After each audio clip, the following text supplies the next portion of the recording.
Sabi mo lang sa akin, aminin mo na tayo. Hindi talaga. Ay! Oh my gosh. Sorry po, ma'am.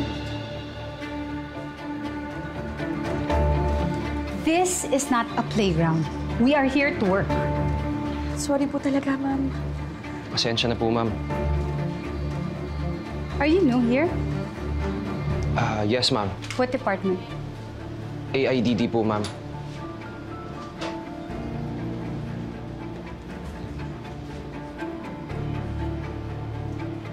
Carlos Marasigan.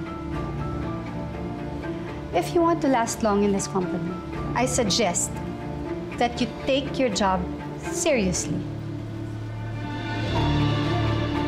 Yes po, ma'am. Sorry po ulit.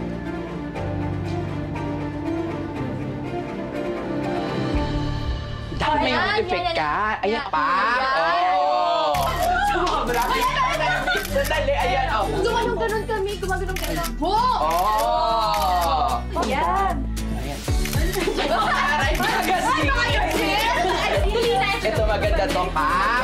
Oh! Happy girl. Ay, sabi sa'yo, ang ganda eh. Teka lang. Huwag kang gumalaw-galaw. Tingnan mo. Nagiging blur yung picture. Girl, ang init-init kasi dito, kaya gusto ko na lang gumalaw ng ganun. Dapat kasi doon na lang tayo sa condo mo. Ay, nako. Bawal. Ayaw ni Daddy. Alala, kami? Bawal? Mars naman, alam mo kahit nga mga kapatid ko eh, ayaw ni Daddy na pinupuntahan ako. Paano naman kasi? Tuwing darating yung si Mayet, agad-agad ganun, nakatanghod ang mga kamay. Akala ata ng mga kamag-anak mo, ATM ka na, no? Uy, grabe naman to, hindi naman. Kusa naman ako nagbibigay sa kanila ng pera. Uy, teka nga, Hana. Alam ba ng nanay mo yung tungkol sa sitwasyon mo? Na ano? Na may asawa yung kinakasama ko? Girl, oo naman.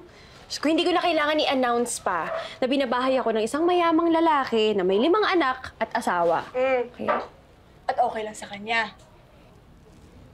Parang okay lang naman. Di naman kasi siya judgmental gaya mo. Oh, joke lang. Ito na. Hindi nga, Hanay. Anong sabi nung nanay mo nung nalaman niya na may asawa si Victor?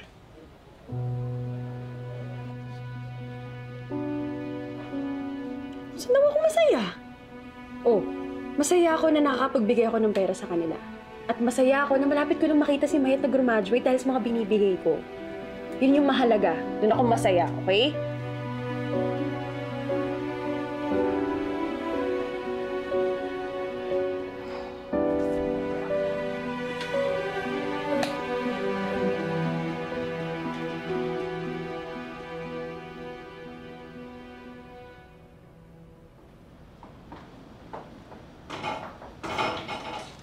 Hindi ka ba marunong kumatok?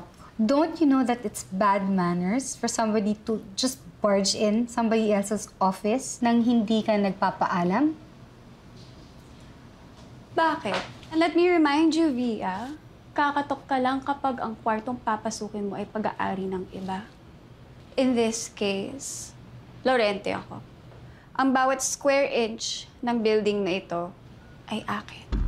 Gaya nga ng sinabi mo, Trina. Lorente rin ako. Sa pangalan lang. Hindi pa nga sure kung legal. Ako, anak ako na may-ari. Magkadugo kami. Ikaw, kabit ka lang. I mean, excuse me. Hindi ka nga pala kabit. Sabit na lang.